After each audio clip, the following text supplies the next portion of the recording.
Side to side, you can say, JC, you're too much for me. I am a little bit of loneliness, a little bit of disregard, handful of complaints, but I can't help the fact that everyone can see these scars. I am what I want you to want, what I want you to feel, and it's like don't matter what I do, I can't convince you to just believe this is real. So let go, watching you, turn your back like you always do, face away and pretend that I'm not. I'll be here 'cause you're all that I got.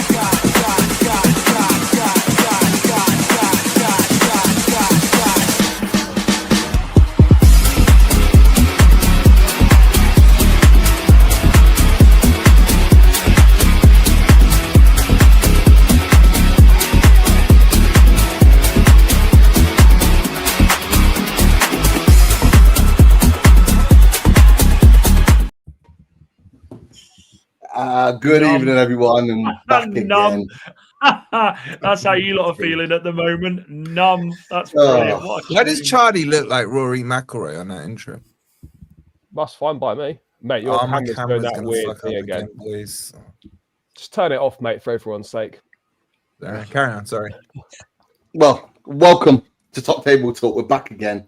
A little bit of a break, but we're back to talk all things football. And yeah, some of us want to be talking football, some of us definitely don't. And look, first of all, boys, how are we? How's the panel? We all good? Yeah, all good. Yeah, not bad. Learning to eat left-handed, but yeah, good. What else you do? I've learned to do a lot of things left-handed. So, yeah. Trying to mention that bandage is getting bigger. Or I think about when Dan's one of the two of you said that bandage is getting What's going on with it? Dice effect, isn't it? Wolf, it's nice to see you've got a shirt with 3 stars on tonight. Yeah, I would have wore a Chelsea one, but you only have 2. No, well, no, you won't be adding 3 to yours anytime soon. I've got 3. Let me know when you got more than me. Yeah? I've got 3. I've got 3. And we've got nothing let's move on from that. Wait, is everyone got stars here? Oh, you've got into Toto Cup though, Pete, so it's all good. Or into Fairs, whatever it was called back in the day. You got one of them? I've probably got the plaque somewhere. The old Scott Parker plaque. Scott Parker, yeah. But look, boys. Me and Daz don't really want to start here, but we are going to start here. And it's regarding our club, Newcastle United. Like Dan, you're bopping away. You're loving life right now. You can swivel doing that comment. For 12 months, I have been the butt of your jokes on this channel. So you'll have to excuse me whilst I sit here. All of you saying, "Oh, you're this." No, I am looking forward to listening to you two tell us what is going wrong at Newcastle. And I can see Queen Sophie in the chat. Queen Sophie, who come on my channel a couple of weeks ago saying, Dan Burn, he's this, he's that. Yeah, he isn't fit enough to lace Maguire's boots, Sophie. And what happened on the weekend? Bye-bye. Red card. Off you go. But anyway, carry on. Wait, Dan, you're the highest ranked person on this channel. Panel. I am. Have some shame. I am, mate. But you play Wolves, mate. It's a false result. You're not in a title race, are you? I'm 3rd in the table. So there we go. For now, we're still finishing above you in the table, mate. Mate, those levels of delusion need to be studied. Mate, I'm not having any delusion from a man who said Nicholas Jackson was going to be a world-class striker, so we'll stop that right there. Mate, I heard last season, he's going to score 20 goals a season. 20 goals a season. He's going to be incredible. No.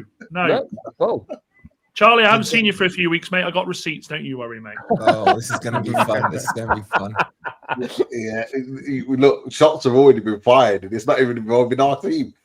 We must have just let them carry on.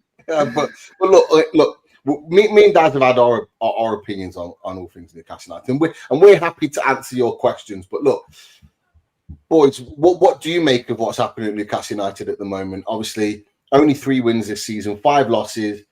Back-to-back defeats away from home, West Ham and Brentford. 6 goals conceded in those 2 games. What do you make of Newcastle United? Anyone want to take the floor before we start answering questions? You're soft. It's the Europe issue, isn't it? It always seems to be. It always seems to be a bit of an issue with Newcastle. When Newcastle are not in Europe, they look fantastic under Eddie Howe. As soon as they got Europe that season, they seem to struggle domestically.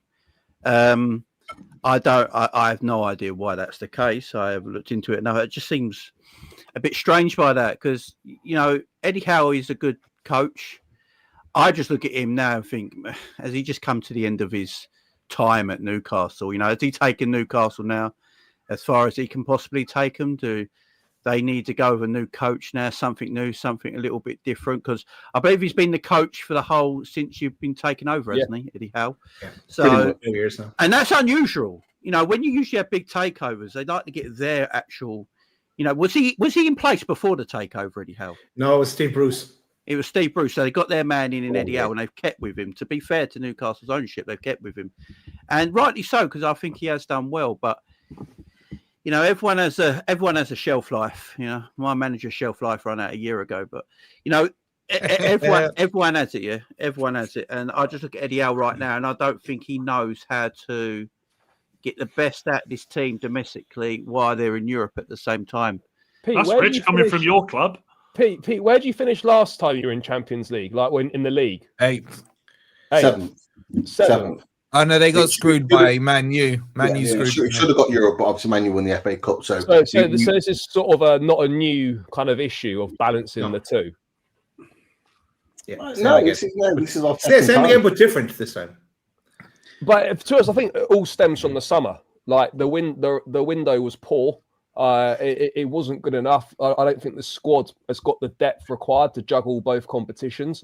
And like me and Dan were discussing this before we went live. Like, I don't see how Newcastle can go any further than this right now. In terms of they've won a cup, they can qualify for the Champions League, but I don't think the project can actually go any further in terms of cracking the top three or being being serious title contenders.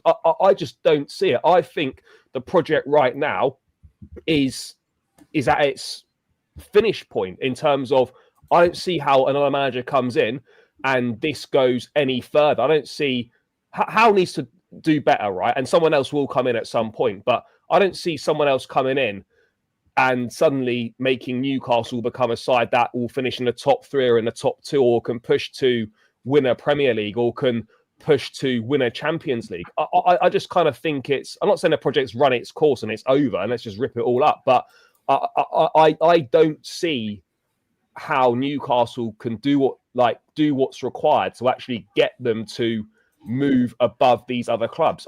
I personally don't see it. I think that's the dumbest thing you've ever said. Charlie, do you know what else the issue right now as well? The big issue right now, obviously, Sunderland have got promoted, and there's a bit of a gap between Sunderland and Newcastle, and that shouldn't be the case either. I mean, that shouldn't be the case. Newcastle, I think with the ownership at Newcastle, they're looking to keep progressing as a football club. They got to finish probably Europe every year.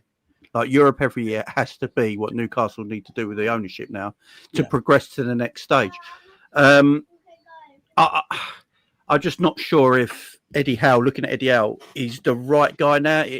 When I watch Newcastle, sometimes I feel like they always are they really playing for him 100% right now? Do they need a new voice in now?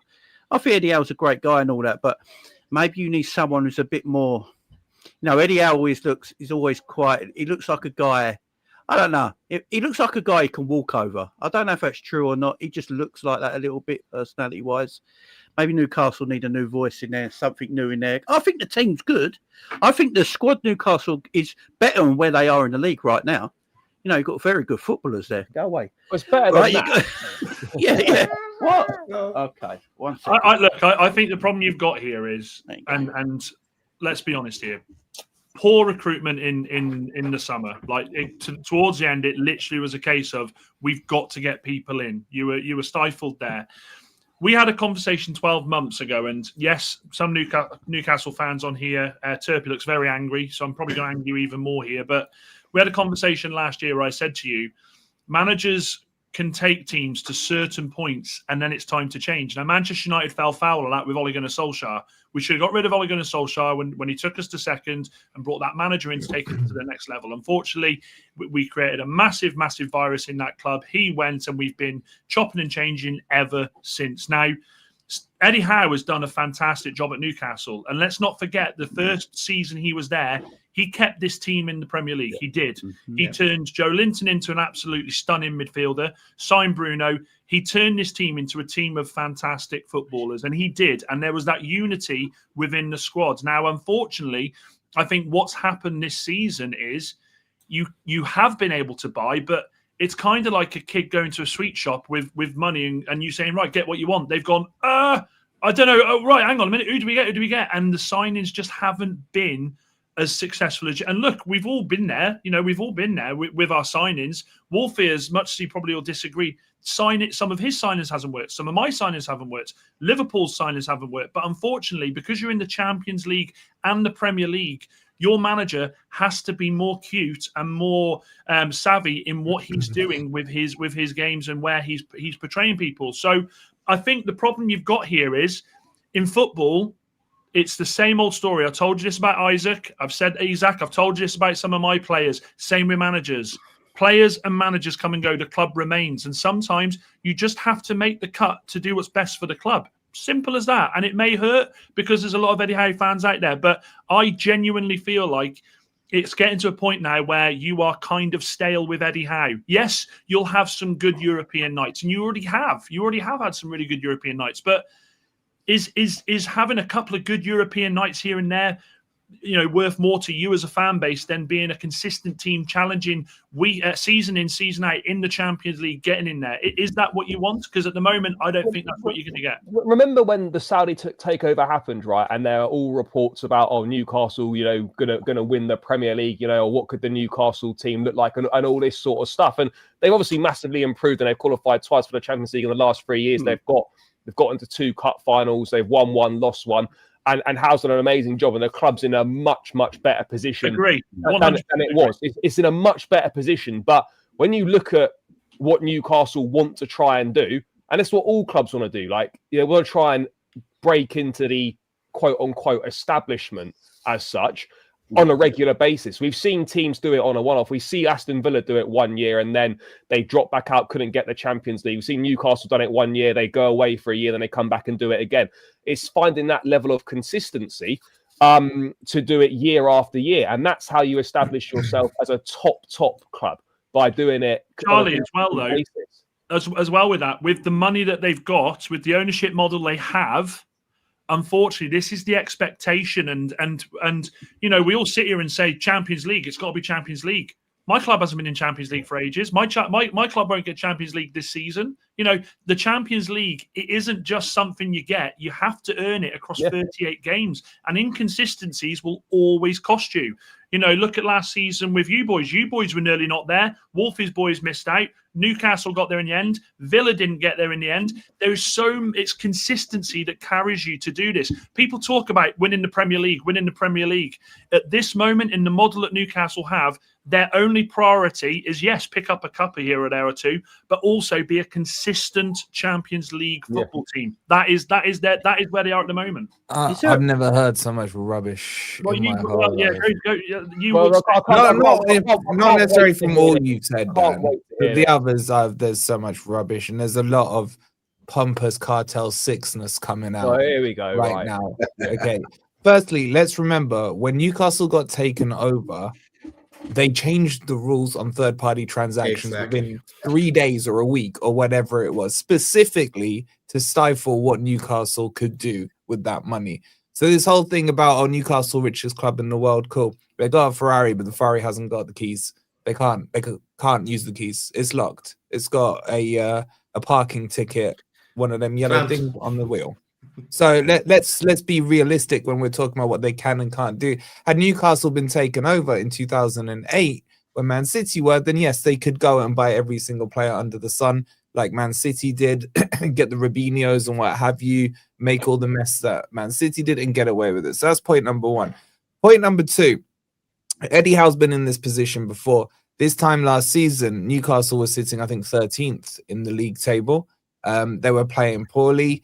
Dan, I remember you saying Eddie was coming to the end of his run. He ends up top 5 with their first trophy in 70 years. It's still too early in the season to react. And just to carry on, just on the recruitment thing, I think everyone is going way overboard on Newcastle's summer. I think most clubs in the Premier League would have taken Visser. Most clubs now looking at Voltamed and looking at him thinking good striker. Elanga hasn't been playing well, but he doesn't suit, as I told the boys in the summer, the Newcastle system. He'll be better in the Champions League. And thirdly, to say they can't handle 2 games a week is absolute bollocks, because the problem hasn't been tiredness or fatigue. No, I'm just saying, as someone brought it up as a point, I think they're struggling. They are struggling to balance the 2 competitions. No, they're not. No, they're not. You don't.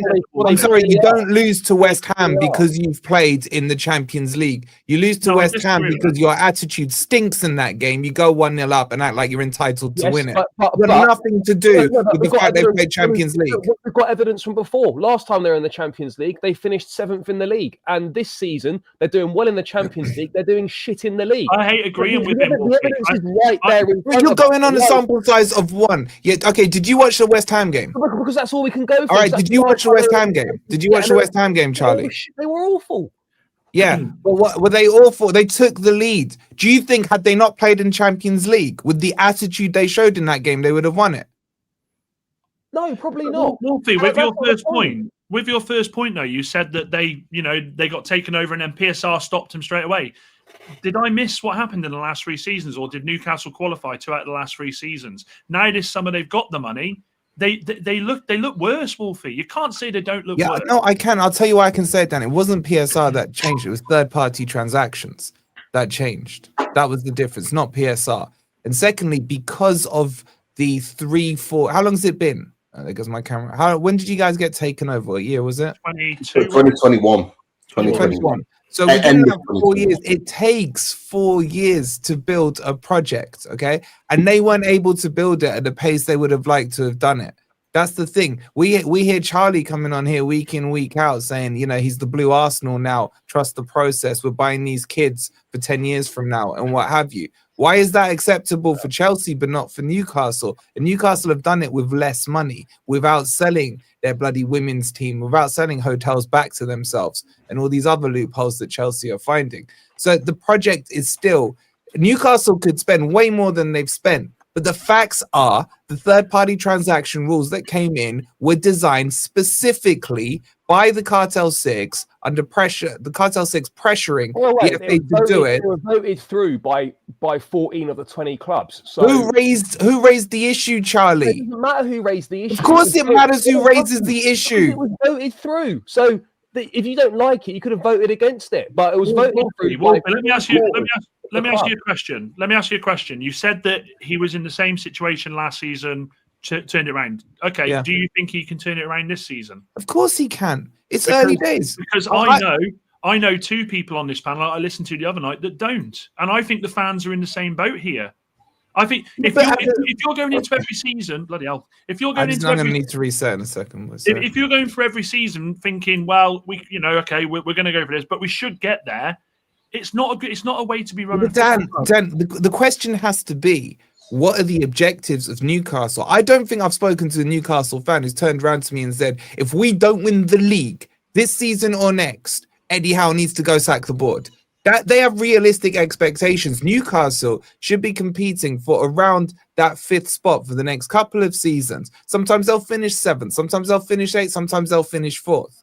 That's a realistic expectation. And then within that, you then get the Champions League money. Or what they can do is go into the Europa League, maybe win that if they finish 6th this season. That gets them into the Champions League. There's other avenues into the Champions League. If Palace finish ahead of them, they can just go to CAS in the summer and they'll be able to get into the Champions League and replace Palace that way. So there are many avenues that you can go down to get into Champions League. But it's not the be-all and the end-all. And this notion of their summer window wasn't good. I think it's too much of a stretch. I wouldn't say it was horrible. I think Visser gets into most of your teams. Voldemort gets into most of your teams. Cho gets into most of your teams. So you can't say that's 4 players there that you would all take. So then is it the manager? So then you've said that these players get in our teams. So why isn't the manager getting these players to perform then? Because it takes time. Look at Liverpool.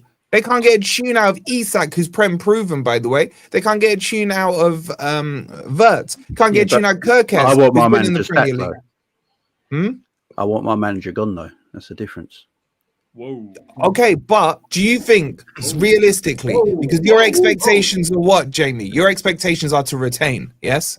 Yeah, to win everything every year. Yeah. Exactly. So that's the difference. We're not talking about Newcastle winning the league. We're talking about Newcastle competing in and amongst the European spots. And I don't think that's a low expectation to have or an incorrect expectation to have. I just got to reset this. Does the manager keep his job if Newcastle finish below Sunderland this season? That's an impossibility that will happen. Well, it's not an impossibility. Yes, it is. Are you putting Sunderland in top 7 there? Or top 5? Sunderland will struggle. We know that in January. They've got like 100 of their squad going to AFCON, haven't they? But for me personally, I'll be right back. I think the Sunderland issue will not dictate what happens to Eddie Howe this season. I'm just talking from a fan base point. From a fan point of view, there'll be frustration, there'll be anger. That pointed towards the club. Why we allowed this to happen, etc. It's already happening right now. Like Sunderland are playing well, as much as it pains us all to say it. They are doing well and deserve to be where they are right now. But that won't dictate what happens to the manager, in my opinion. To be fair, you know what, and Dad, throw your opinions in on this as well. I actually think both sides of the coin have made some great points. Like you three boys have made some really good points. I think Wolfie's made some really good points as well. And I think I do think it's a little bit of both, if I'm being honest with you. I do feel that Eddie Howe at this point, and I was angry and I was frustrated on Sunday night. You boys would have heard it. I know you did, Dan, as well. I do feel like at times Eddie Howe does keep making the same mistakes again. And it's frustrating fans, particularly with the substitutions, with the team selections. You know, that game was that. I do agree with Wolfie that those two games against West Ham and Brentford. Let's just stick with Brentford right now. That game was not lost because we were tired and fatigued on Sunday against Brentford. That was down to attitude. That was down to application of the players. That was down to poor tactics and a poor organization of setting up our team ready to play against Brentford. Poor personnel, poor substitutions. You know, if it is subbed Burn off 10 minutes before, we'd have never conceded that second penalty. And in actual fact, when Hall came onto the pitch, he actually kept Atara quiet for pretty much the rest of the game, which tells you everything you need to know about the situation. And it's those things that keep happening in games. West Ham, the same thing happened. It happens time and time again. And fans are frustrated with it because we don't see how it's going to get better. But the away form hasn't got better for years. Well, this is not new, by the way. No. This is not a new situation. Me and Dad, you know, we talk about this. Our away form has been an issue. Apart from that run of 9 games where we won in a row, around Christmas into New Year, our away form has been sketchy and poor. It has been. But Newcastle United's away form, we could go back to 2008. We could go back to 2004 under Sir Bobby Robson. It was still poor. Naturally, our club is not very good at travelling away from home. And so you remember the time we couldn't win in London? Any time we went to London, we would. The hoodoo. Remember the hoodoo? But boys, I think the other thing you've got here, and you know, we talk about can Howe get you out of this? Can Howe get you out of this? Your fixtures coming up, guys, in the league are not great. This one was tougher than the last one. I agree, and this is the thing. It's like, yes, I can absolutely take it on board. You know, anything can happen, and he can turn it around. But the more this, I mean, I'm looking at it here. So your run, you've got City at home, which, you know, anything can happen there. You've got Everton away, then you've got Spurs at home, Burnley at home, then you've got Sunderland away. That will be massive. You've got Chelsea to come, United to come, and I'm not sat here saying United are going to slap you up at all. But what I'm saying is these fixtures now, that if you don't pick up decent points from these fixtures, the gap's just going to get further and further. And expectation. Wolfie wasn't saying that as an expectation. Apologies, but Champions League just becomes tougher and tougher and tougher. What's the gap now from Newcastle to Champions League? Not much. 7 points. What, 6 or 7 points? 7 points. It's nothing. Yeah, but it could be 10 points. You'd say 7 with goal difference, though, wouldn't you? Yeah, the point is what Dan United is saying. Dan's saying exactly that, is that we've got tough games. Man City at home. We're at home, St James's Park. We never do well against Man City at home. I think the last time that we beat them, we beat them in the Carabao Cup, but the last time we beat them in the league was, I think, under Rafa Benitez. Like, we don't do well against Man City at home. Then we've got Everton away, and I know Everton's a new stadium, but again, that's the ground that we're dreadful at. And also, Pete, can I just on the back of that as well? And look, you know, it's impossible that you'd be there, but the teams below you now, Forest under a new manager. And look, I said this straight away that Dyche would be a manager. Home games, super important. You'll pick up points there. But West Ham, Nottingham Forest, both on a decent run now. That weekend that you play City, if you don't beat City and they win, then we're talking. And we're not talking about relegation, of course we're not. But we're talking about you being you're talking about you being somewhere that you do not want to be at this stage. That'll be 12 games in the season played. That's almost a third of the season gone. And it's still too early, Dan. No, Wolfie, I hear it. No, I trust me, I hear it. What I'm saying is, though, after this, you lose against City. You've got to pick yourself up from there. You've got the Champions League midweek, so hopefully the boys will be up for that. But you've got to start picking points up and fast, because, yes, it's only 6 points now. But, Wolfie, you know and I know, we're old enough to know this. Everyone on this panel is here. Christmas is important. That is where all the points, the games come thick and fast. And before you know it, you get to January the 1st and you're looking and you're going, oh, shit, we're 10, 15 points away, yeah? Usually, if you're in that bottom half of the table by New Year, it's a real struggle to get out of that bottom half of the table. So Newcastle need to pick up points quick, but it is 3 difficult games coming up for them. But maybe that's the catalyst for their season. Maybe they just go on a run and win them 3 games, and that's their catalyst. I'm not sure.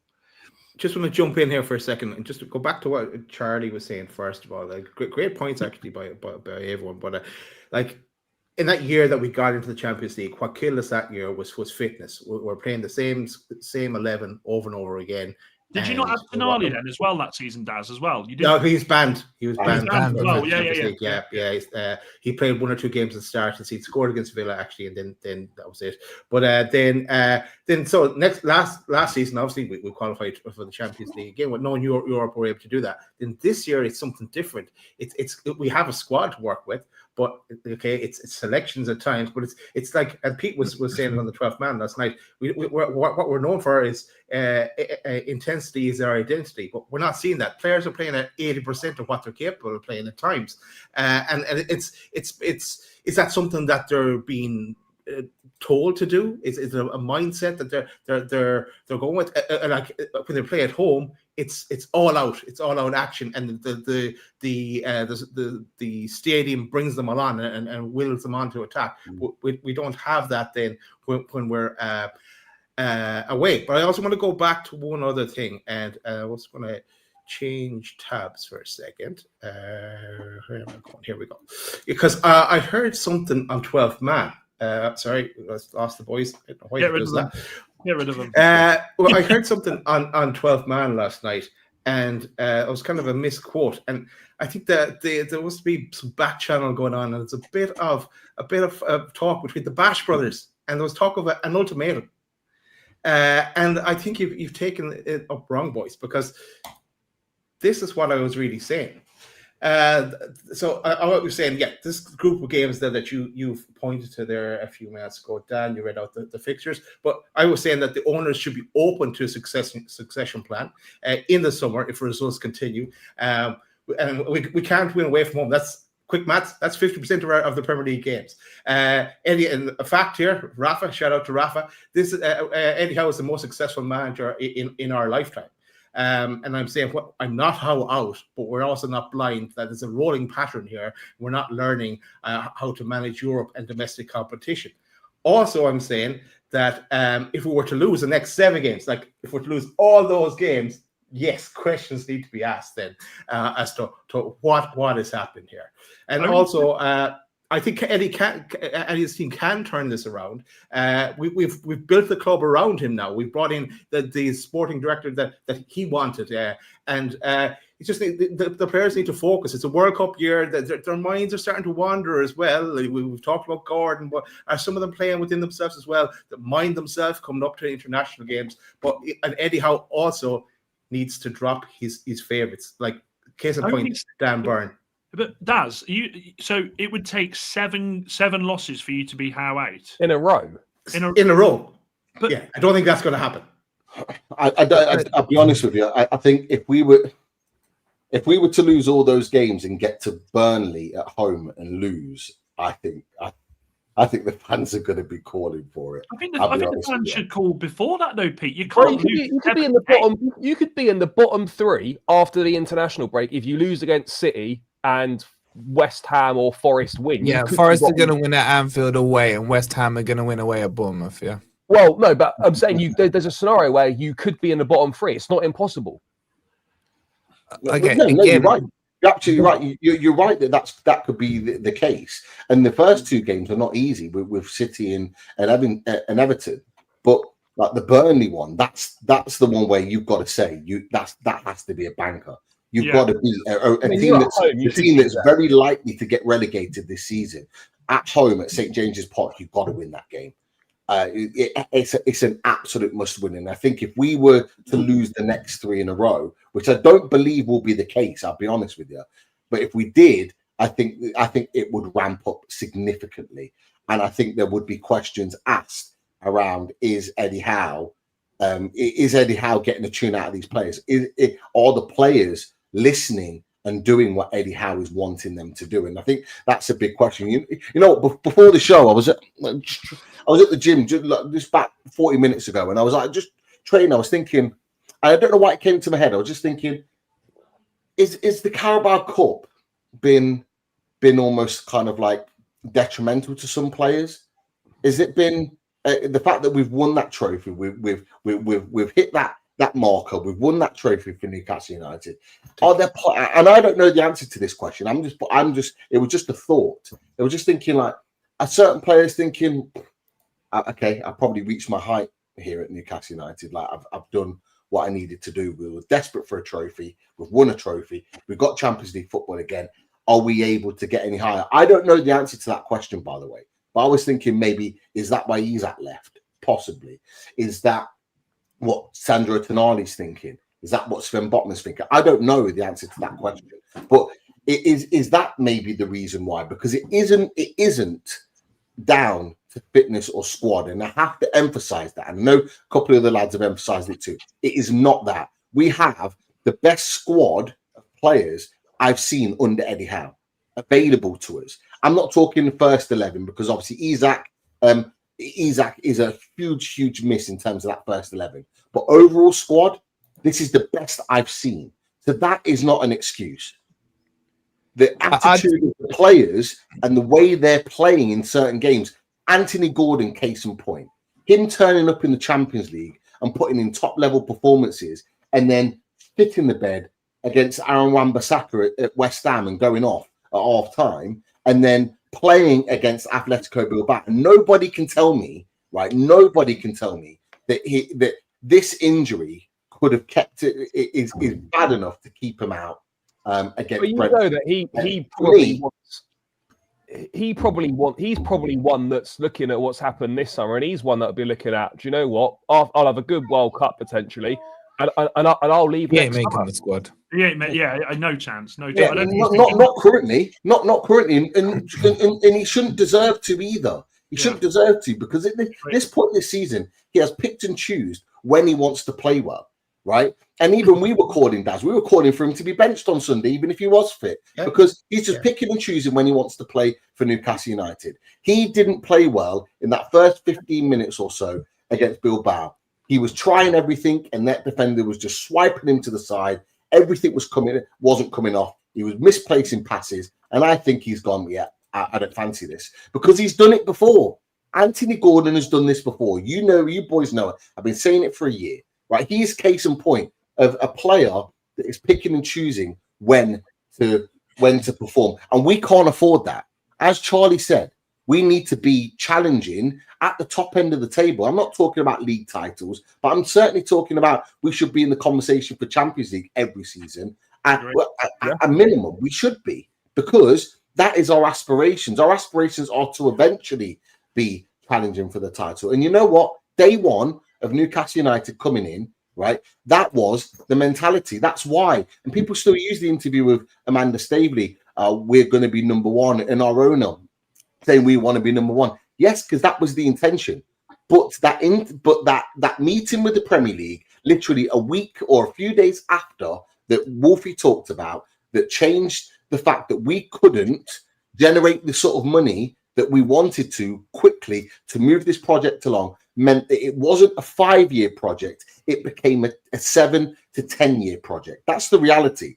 I knew, when we spoke about it on Loaded Mag NUFC, like for the first, about a year and a half after the takeover, we all knew at that point as a channel, our channel like viewers, they knew that at this point right now, this is not a quick win.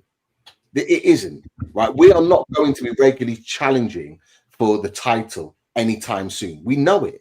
But what we can do to get there as quickly as we can is get Champions League football. And Champions League football brings revenue. It brings money. It brings significant money into the club, which means more wages for players, more transfers for players, and attracting better players for Newcastle United, which we've been able to do twice in 3 years. But this is why, boys, on 12th Man and on this channel, I've said we have to get 5th this season. We have to. It's an absolute must that we put back-to-back Champions League seasons together if we're going to get there as quickly as we can. You next summer. Yeah. I don't think we are going to get Champions League now, and I've already put that out there. I don't believe with 5 losses in 11 games, potentially soon to be half of our Premier League games when we play City, 6 out of 12 losses, that isn't a team that's going to get Champions League football. I'm sorry. We could go on a great run, maybe, but that's a big maybe. The current position we are right now, we are not getting Champions League football. Something significantly is going to have to change for us to achieve that. I think there's a couple of points within that need to be addressed. What you said, and I agree with what you said on the timelines and things, but I think there needs to be more smoke held to what's happened behind the scenes, because it's only until now, it's taken you this long to get a director of football in Ross Wilson, who I've told you about. There's no chief exec either. There was nothing. Yeah, and Eddie Howe was running the show behind the scenes as well. Didn't he recruit his brother or something in as well? I don't know how true that is, but brother-in-law, yeah. So behind the scenes has been a mess. And Dan will be able to speak on this better than I can on how a club that is not run well behind the scenes, how that then reflects onto the pitch. But at least you've taken steps now to rectify it. Russ Wilson will get things sorted. He didn't come until after the transfer window is closed. Okay, they've been talking all summer and what have you. But his impact on Forest was very quick. We saw it from last year when he got the full transfer window, what he did, and then we saw what developed on the pitch. So I don't think all the blame needs to be on Eddie Howe here. There has to be blame on why it's taken so long for you guys to sort out your behind-the-scenes stuff. Now, even within that, I think your transfer window was okay. I'm not doing what Charlie did. There's, like I said, there's 4 players there that would get into most squads, if not most first 11s in the Premier League. But I just think at the end of the day, what matters will be what happens on the pitch. If Eddie Howe won't get a tune out of them, every single manager is 3 defeats in a row from being close to the chopping block. That's just how football works now. But Eddie Howe is no different to any other manager, credit or not. I hear what you're saying on did they win it and that's it, they've reached the summit. Maybe there's something in that. You tend to see it more when someone's on the Premier League and then they struggle to retain, aka as we're seeing with Liverpool, we've seen it before with Chelsea, etc. So there's a bit of that can come into it, but I think that's more so at one of the 2 big majors, if you like. But I just think a little patience is still needed. And I'm saying this as an outsider. If I'm wearing your black and white stripes, okay, I know I'm wearing black and white stripes, they're not yours tonight, but you will have that reactionary thing. I don't think it should be judged if you're Eddie Howe in or Eddie Howe out. Like, come on, we've seen enough managers come and go from enough clubs. We've seen enough fans who want. I don't even want my manager now you know what I'm saying? It's like, this is football. This is how fans work. We're tribalistic. We're reactionary. We're emotional. But you're just going to have to trust now that Ross Wilson is going to get things sorted for you behind the scenes and start to find balance. Because I would say your backroom stuff hasn't been sorted out until recently. Not your backroom stuff, but your hierarchy hasn't been sorted out till recently. And I think he's probably going to pinch another one from Forest as well. And then he's still going to recruit one or two more. So that is still not sorted out. But once that's sorted out, then it can develop to what happens onto the pitch. And now you kind of got to look at Eddie Howe and say he's been hamstrung for the last few years, one arm tied behind his back. You were in the, I was just looking at the table from last year. After 10 games, you were 11th in the league with 15 points.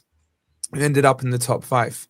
You're not too dissimilar now. After 10 games this season, you were on 12 points. So you were 3 points behind. There goes my camera. You were before this time last year, and you end up 5th. It's a mini crisis, if that. And then, as I keep saying, and I know I'm going on here, but look at the end of last season. In March, Forest were 93.3% likely to get Champions League. That's how clear we were. Chelsea were like 11%. Chelsea then went on an undefeated streak at the end of the season. I think it was undefeated, wasn't it, Charlie, or close to undefeated? We lost one game, I think, in the last 6. We lost at Newcastle to like 2-0 or what? Yeah, 2-0. Yeah, that was it. Yeah. So, but my point is, you can even still get to March, and the table isn't decided. Yes, you want to be in and around that picture, but you saw Forest drop off. You saw Bournemouth drop off. You saw Brentford shoot up the table. Do you know what I'm saying? There's a lot of movement. As long as you're in that middle third pack and your ambition is to catch the lower third of the first third, if that makes sense, then you've got a chance. But it's still too early, boys. It's still too early. We need to turn the corner pretty quick, though. Yeah. Or else we're going to lose pace with the chasing pack. You've got plenty of time. I'm still looking at Forest as top 10. And people will laugh and what have you. But I'm telling you, the difference between this season and last season is there were 3 teams last season that were utter crap. They weren't taking points off anyone. 4 and 5 if you include Spurs and United in that as well. Okay, they were like Spurs and United were giving away points for free at the end of the season because obviously they were focused on Europa League. The difference this season is you've seen Sunderland pick up points, you've seen Burnley pick up points, you've seen Leeds pick up points, you've seen teams losing to teams you didn't expect them to lose to. You saw Brighton beating Man City. You know, Liverpool, who was expecting them to lose 4 or 5 in a row. So this table and this league is different to what it was last season. And it's going to be messy for a lot longer. It's small margins, though. You know, I agree with you. I think top 10, Wolfie, is an achievable target for you, even though you're in the bottom 3 right now, because a few wins can propel you up to that point. But we're talking about top 5. And we're talking about, to get top 5, you've got to be winning consistently. You've got to be beating teams. You've got to be putting wins out the bag. Tottenham, Chelsea, for example, going away to Tottenham and getting a result there. We're going to need to go and do the same at the Tottenham Hotspur Stadium. We're going to have to go to Stamford Bridge this season and get something. We're going to have to go to other games. We're going to have to go on Boxing Day to Old Trafford and win again. We're going to have to do these things now. Whereas, like in previous season, it'll be like, if we go there and get something, that's a great result. If we take a point, that's great. Now the pressure's on because of these poor results against West Ham and Brentford. We're going to have to go against Man City and take a point or take 3. We're going to have to go to grounds where we're not expected to get anything. Anfield. We haven't won at Anfield for God knows how long. What was it? Oh, you'll get Saint right. Early 90s. So we've got to go there at the end of January after the PSG game and get something. Well, that's why in my mind I'm thinking Champions League is going to be a stretch, because we're now having to be expected to go and get points against teams that I don't believe we will get points against, because traditionally we just don't do well at those grounds. And we're going to, and this is the point that I'm going to make. The last point I'm going to say on this is that this is why on Sunday I said that I need to see something different from Eddie Howe, my manager, and I need to see something different from these players.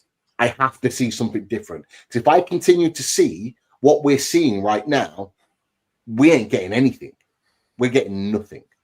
And that's just the reality. I hear what you're saying, Pete, but when you look at the table, I would say there's a couple of teams in false position. Sunderland definitely in a false position. Okay, I would look at Bournemouth. They're probably a little higher than I would expect. Spurs, false position. I'm not going to say United because Dan will get angry, but I don't get angry. if he wasn't here, I'd probably say those. But okay, forget United and Spurs. What I'm saying is, if you expect or if you imagine that the so-called Big Six become the Big Six again, then you're already fighting for 7th.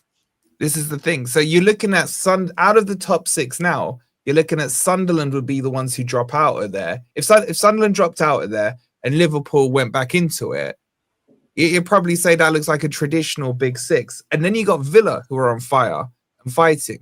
So I think 5th is probably a stretch. I do agree with you because you've given up that distance to the likes of, Villa and Liverpool, who are probably paying for those lower European positions, isn't it, Jamie, right now? So that's the thing. You're going to need to get top 5. You're going to need a Spurs to mess up, which I think they will. You're going to need a Man U to mess up, which they could. There's external factors now. And you're going to need to do what both our clubs did last year, which was go undefeated. I think both our teams went 6 in a row, W's last season. Yeah. We streaked like that. The likelihood of that happening this season, I think, is very slim. Yeah. So there's external factors, but I don't think you qualifying for Europa is a massive L this season. So if you got Europa League, it's fine. If you got Conference League, you could go and win that as well. I'm shaking your hand and I'm saying end. Yeah, exactly. Genuinely. Yeah, exactly. And I think you can do that. I think you can do that. So it's still early. Don't panic. Like, if anyone here should be panicking, it's me. I'm still sitting 19th, but I'm so calm about the season right now. I don't think you need to panic at all because, like we said, Dyche is just that. This is what Dyche does. Yeah. At home, he is ridiculous. I'm going to turn my camera on. Yeah. So I don't. When you said about going to when you said you saw yourself getting in the top 10, I'm not going to laugh at that because I know what we all know what Dyche does. Dyche makes his home team, his home ground a fortress. So yeah, I don't think you're out of the realms of. I don't think you're being stupid saying that at all. Yeah, and my point is, for us to get into the top 10, we're on what, 9 points or whatever it is. Top 10 is now on 17, so it's still a big swing. We're looking at what, 8 points. That's the same margin, or in fact, that's less for Newcastle to get themselves into the top 5. I think it's 6 points off it. Like, you will see. If I just look at the fixtures for next week, you've got you got Spurs against Arsenal. You expect Arsenal to win that one, so Spurs are dropping points. You've got Liverpool against Forest. You'd expect Liverpool to drop points on that one, for example. Everton are playing Man U. Could be points dropped in that one. You know what I'm saying? It's all very malleable still, the table right now. So, yeah. Stay calm. Why are you still so mad at Sean Dyche when he's actually getting you wins? Yeah, I'm not mad at Sean Dyche. Sean Dyche is just not the manager I want. I don't like his style. Do you get what I'm saying? It's like I don't enjoy watching Dyche football. And Forest going from where we were last season to now relying on Sean Dyche is an admission that Forest as a club think we're in a relegation battle, which I think is pathetic. So I'm not kicking and screaming to get Dyche out. I'm just saying, fine, write this season off in terms of what I wanted to see happen with Forest, but then correct it. Silva's about to be sacked, so maybe we go for our 4th manager of the season. Who knows? Imagine that. Anything else to say on Forest, boys? Anything to throw at them other than the fact they're still in the relegation zone? I know Charlie's nothing to say on them. Reminding Wolfie of that one. No, I've already been there and slapped his team up, so I'm good. Oh, yeah, it's funny how you still think Forest are going down, Charlie? What? You can see the confidence reigning coming back into Charlie and the frustration coming back into Dan. No, I did. I went to Wolfie's ground and slapped his team up 3-0, so I'm good. I haven't got anything to say on Forest. They won't get relegated. They'll be all right. Okay. I'm interested, lads, to kind of delve a little bit deeper, and I think Dan United will be as well, on Jamie's comments that he wants his manager sacked.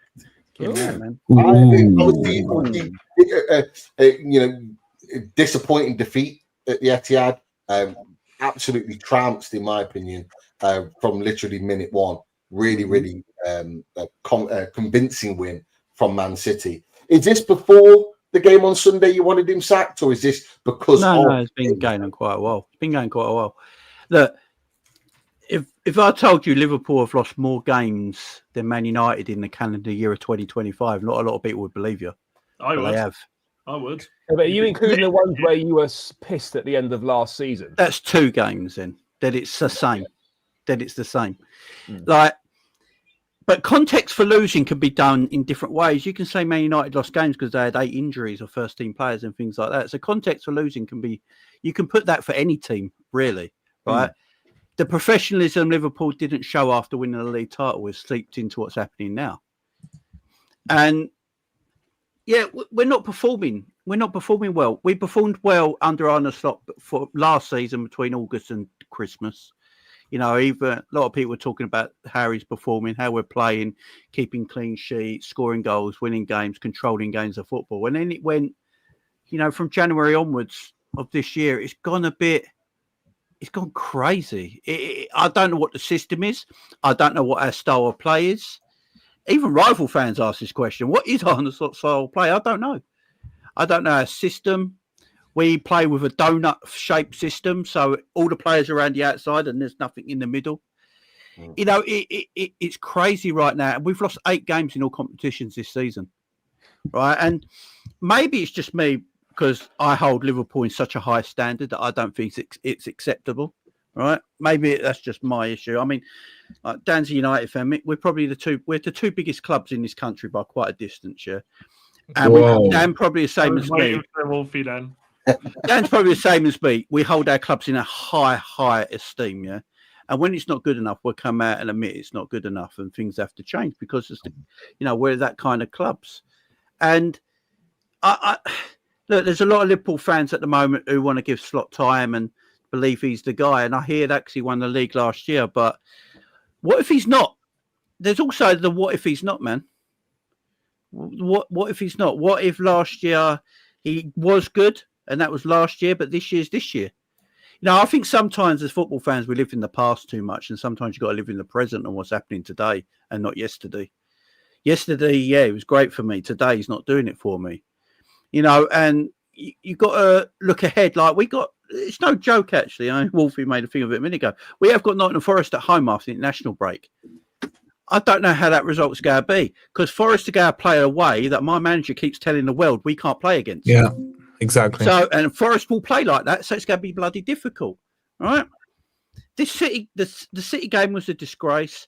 I don't know if the players are 100% playing for the manager either. You know, under Klopp, you can see the players would run for a brick wall for him. You know, even when it was going bad, you could still see the endeavour there, the effort there.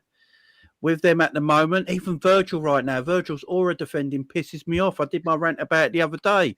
You know, Aura by Van Dijk. That's his perfume for Christmas. It's shit, man. You can't defend with Aura no more. He's 33. You know, standing there the other day and just putting a lazy leg out is the most un-Virgil thing I've ever seen. And I don't think Virgil does that under Jurgen. He feels like he maybe can get away with it doing it under Arne. You know, I just don't know. And then there's rumours now that he's going to change the formation up to get Ekitike and Isaac both in the side and stuff like this after that. Because that's usually what a manager does when they know they're on the last throw of the dice. They usually go, right, I'm going to throw my system and everything out the window. We're going to do different formation, different system, change it all up completely. That's what a manager usually does when they know they've really got to change something now and go away from his principles. The thing that annoys me the most, he's shown aspects of quality in his coaching because he did it against Real Madrid. Real Madrid, where he changed his philosophy and he changed his system to adapt to Real Madrid, and it suited the players we had, and we played a lot better because of it. So he's done it in some games this season where he changed his philosophy. He goes after the matches and goes, I don't want to play like that. This is not how I want to play. And I'm like, man, read the room. We won.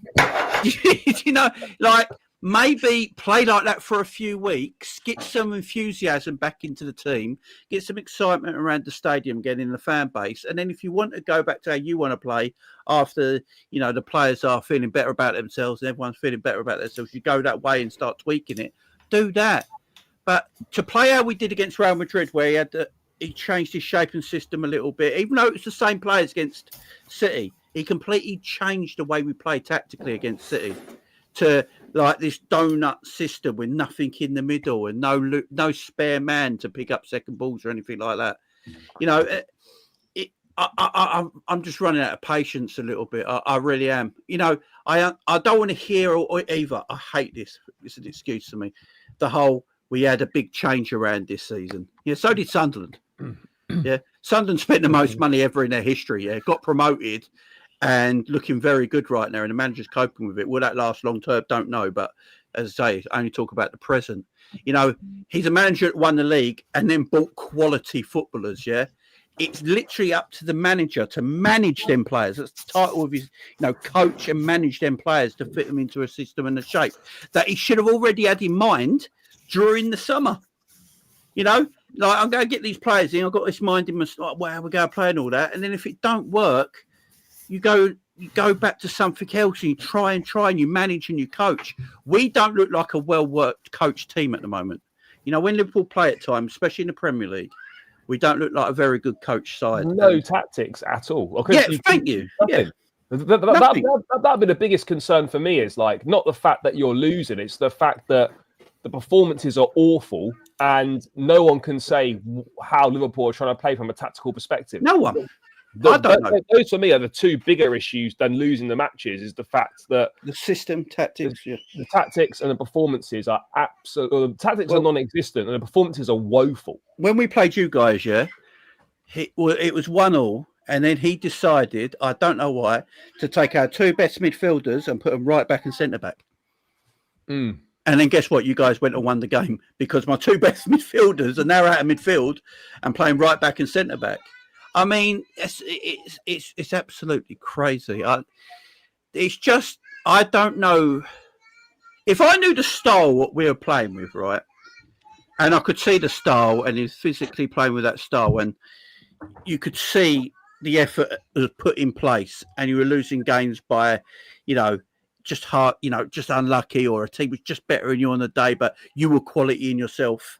I'd be a bit more. I'd be disappointed still, but I wouldn't be so angry about things. But the fact is that it looks like he's making the same mistake time and time again in the Premier League right now.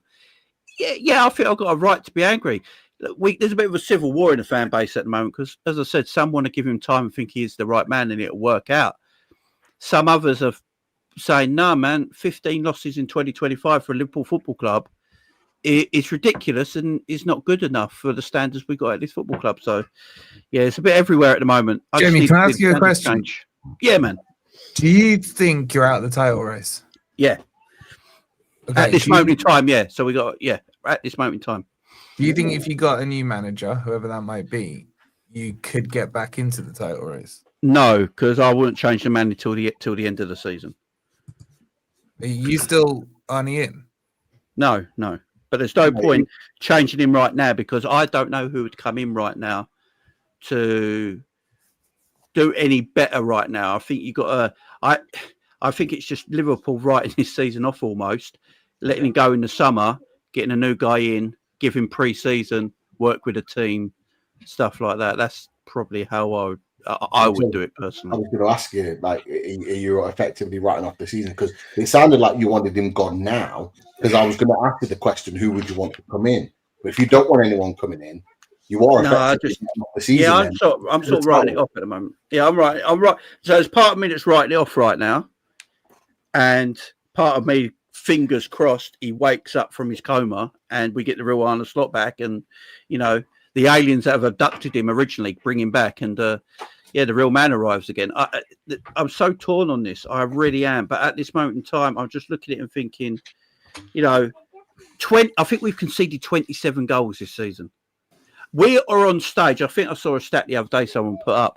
If Liverpool concede at the level they're conceding right now, Liverpool will have conceded 55 goals by the end of the Premier League season.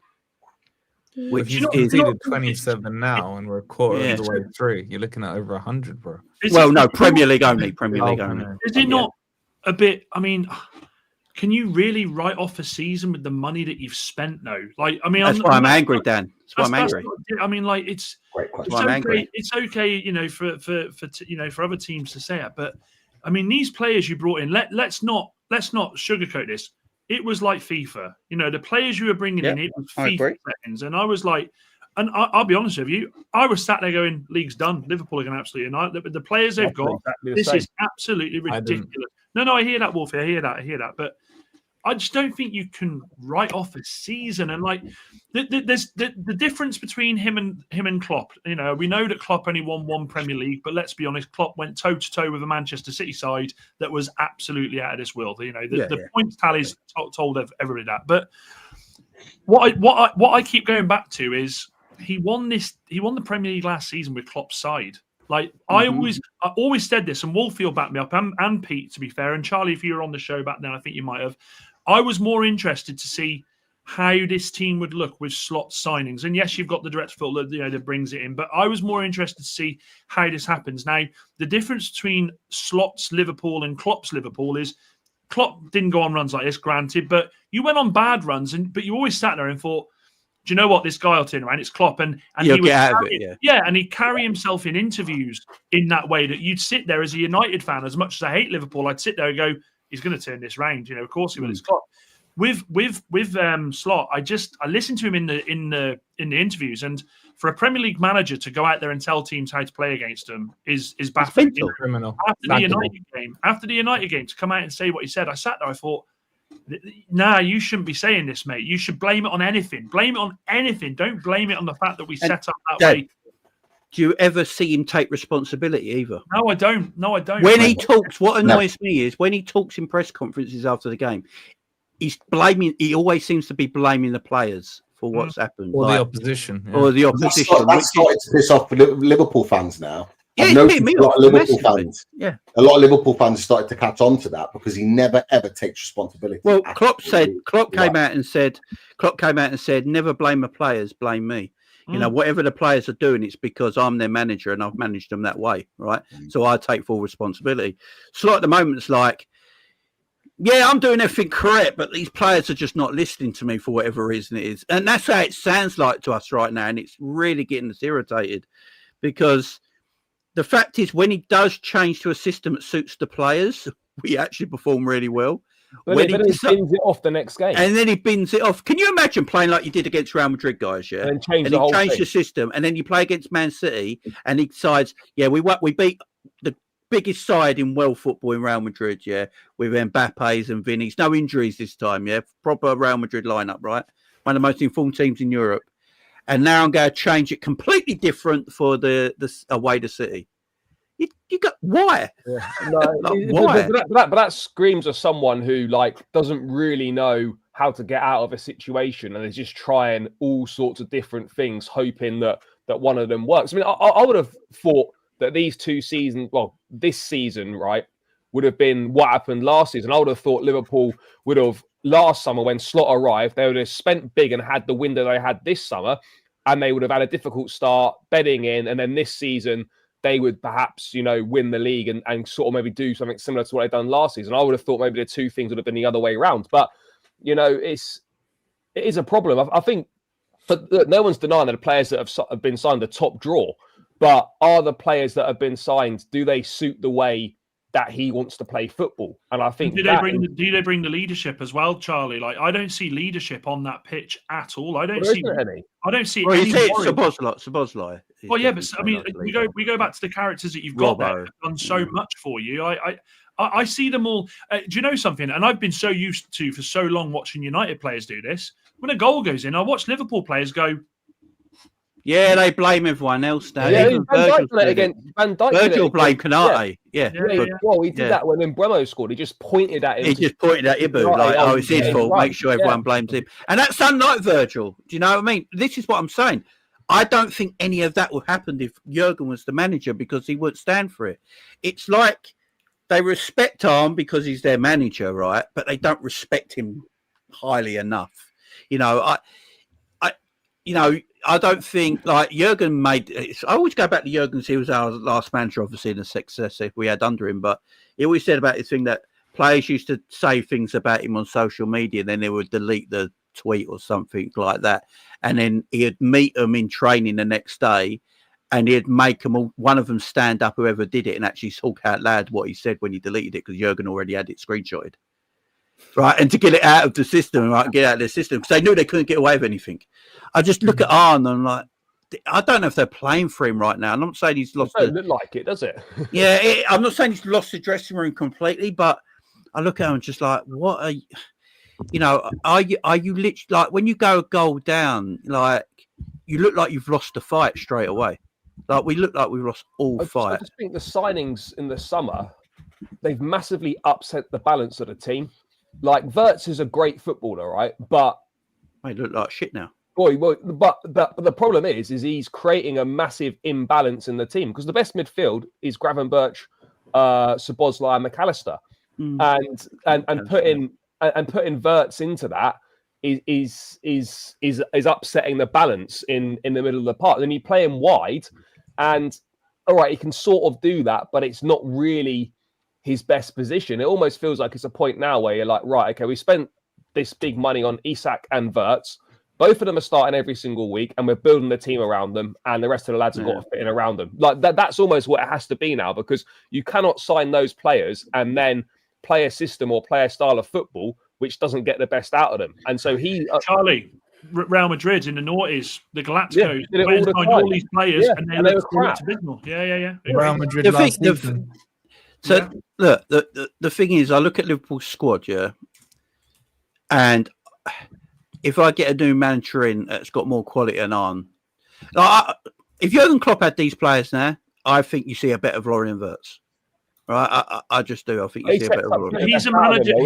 He's a manager that puts his arm around him and brings. Him this is what man management, ain't it? That's what football's about today.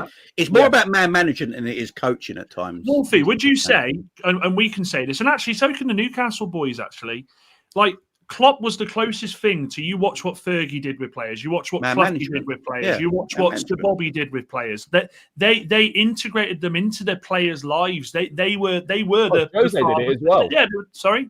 Mourinho done it as well. Yeah, to an extent. Yeah, I agree. Actually, yeah, they become like the father figure of these players. And Wirtz at the moment's come over, and I'm not here to dash on Wirtz, because I think Wirtz is a very talented footballer who is struggling at the moment for form, and you can see it. Wirtz doesn't need to be played. What Wirtz needs is a manager that's going to get his arm around his shoulder and say, look, I believe in you. This is going to work, and bring him out of it. But at the moment, the problem Wirtz has here is for all rival fans. Isak hasn't played as much, but all rival fans now, they go straight for him. And he's a young lad. He's still a young lad. And sorry? We've done a good job on Wirtz. No, but you hear me, don't you, Wolfie? You hear what I'm saying here, and this is a thing in Liverpool has always been a club but they've always been a club that protect their players. They bring their players. Take Trent out of it. Trent did what he did, but they've always had the management to do that. And I just think at the moment, the more you see Liverpool unfold this season, the more that Slot comes out and acts like Oliver. I need more. We haven't got the bench that City. That is just going to absolutely destroy his credibility with that club, and he will probably, if it carries on, just end up as a manager who won the league because of the last manager and go off into the sunset. It's like the fullbacks we bought. Yeah, our fullbacks we bought are more wing backs. Yeah, don't suit the system. And I always say Liverpool after Mark Gay. Yeah, and if they went a bit earlier, they probably would have got him. Yeah, they got Giovanni Leone in, they got Konate and Virgil there. I'm starting to think that we wanted to play more of a three at the back this season, right? Because Mark Gay said he'd only go to Liverpool if he was guaranteed game time. Konate's always going to play. So my feelings is it that he had that conversation. Harry Maguire would get game time at the moment for your lot. And I think he was going to play. I think he was going to try and play with a back three personally, and that's why if you look at the Kirkheads and Frimpong signings, that would have made sense. That would have made a load of sense. So then you got that three at the back. You got the midfield as it is. Wirtz was at his best at Bayer Leverkusen with a three at the back. You know, and that looks like the system we should be playing. And now you're hearing the manager, the dude's coming out today. Is like, yeah, it looks like Liverpool go change the system and formation for after the window. And if it is free at the back, then yeah. Jimmy, I think that's I tell you a problem there as well. Sorry, just to butt in. I tell you a problem there. If that's come from the players, which probably it might come above, but if that's come from the players, then he's already gone. He's already gone. If the players are telling the players have leaked that. They've leaked that. And if the players have done that, he's gone. He's done. And Liverpool are looking at Bastoni as well, who plays three at the back. So there must be there. I think there's these are all plasters, in my opinion. I think there's a few fundamental things that are issues here. Firstly, I've always been asking in the summer, how is Slot going to be like under pressure? Because last season, if we look at this goes back to what we were talking about with Newcastle about expectation.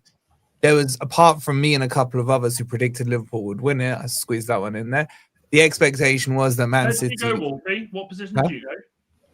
Sorry? Where did you go? I didn't hear. Where did you predict them? To win it last season. No, this season. Oh, I predicted Man City and Liverpool third or fourth. So, because one, it's hard to defend. Secondly, the expectation last year was not for Liverpool to win it.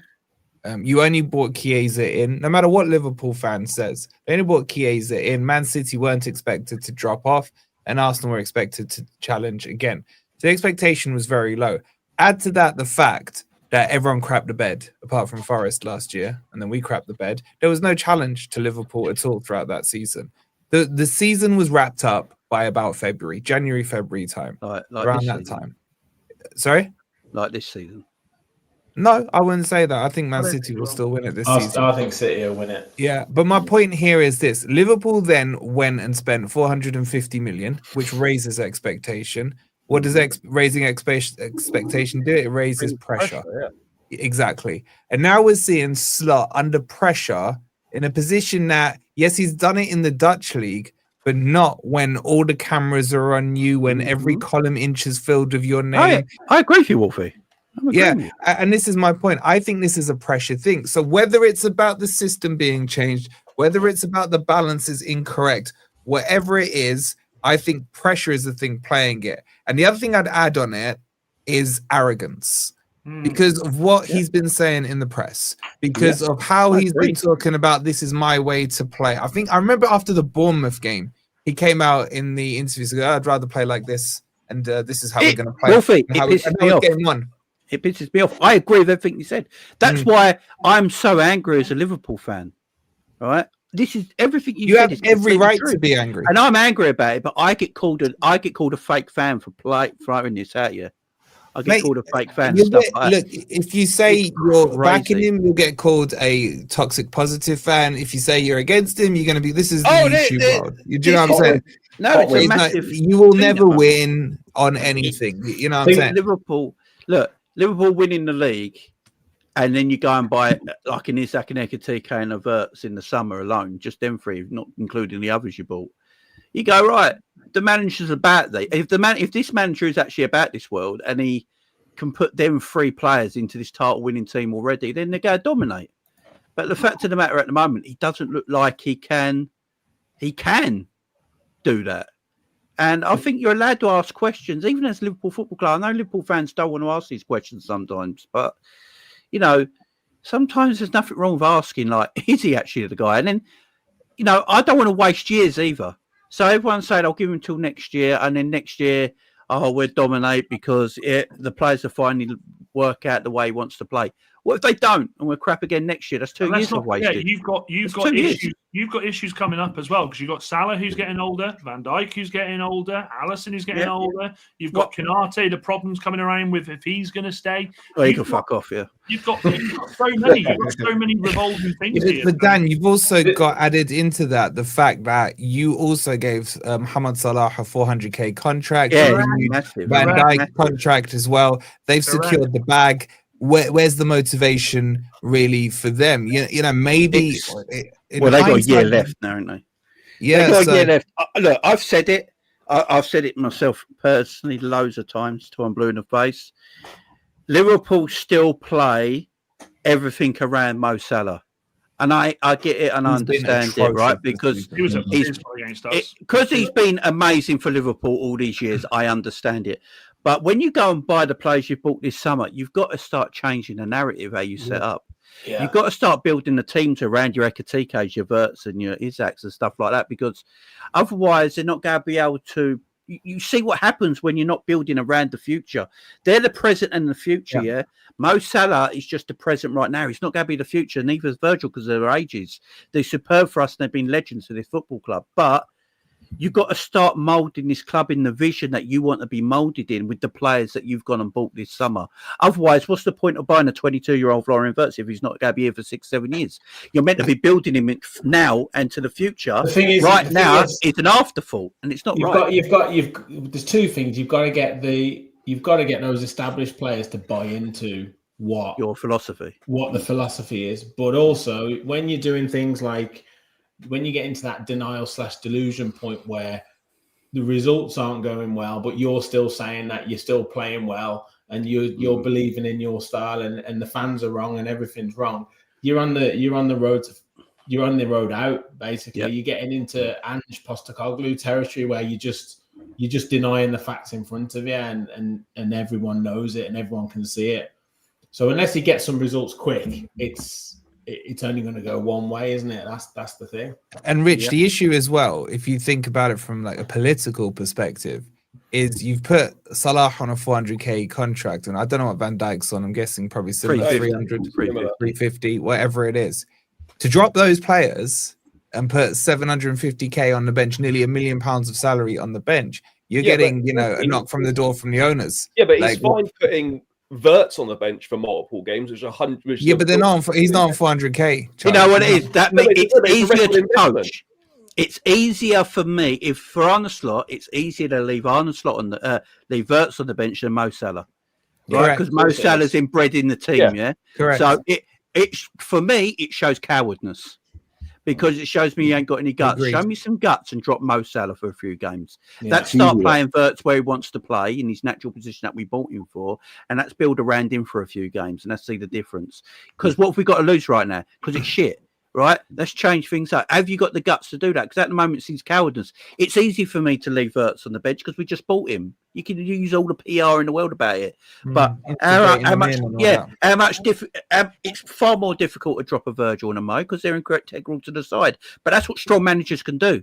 Strong managers can do that, and management at the same time. Yeah, they're going to be unhappy about it because who they are, but then your management skills should be good enough. Man City did, Jamie. Look what Man City with KDB last season. They didn't renew his contract.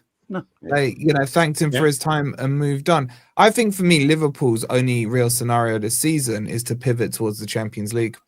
Just pivot towards. I agree. I agree. That's I agree. We'll hold the Liverpool talk there. Just before we go on to, I want to talk Man United really quickly because I know Dan's got a show at 8:00, and then I want to touch on Villa and Chelsea before we wrap. So. Just quick prediction from you, Jamie. Do you think you're going to beat Forest on the first game back? No.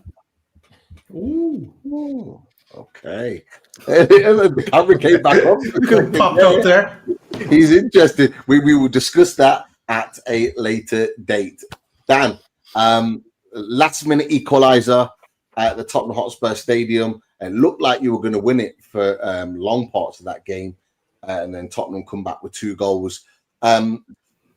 A good point, tough ground, or disappointment, or all round because you didn't get the 3 points. Like, how do you see that, and where do you see Man United at the moment?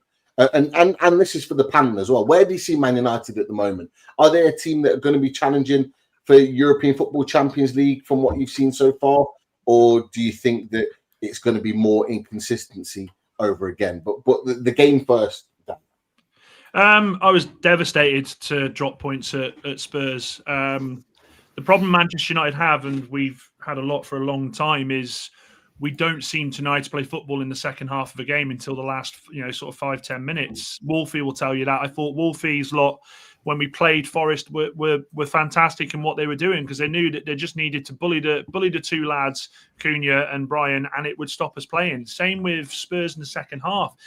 There are fine margins. We've been speaking about fine margins about everyone's clubs today, and Manchester United couldn't hold out for the win against Fulham, missed a penalty.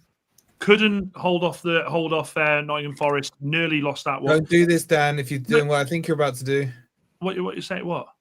Carry on. Carry on.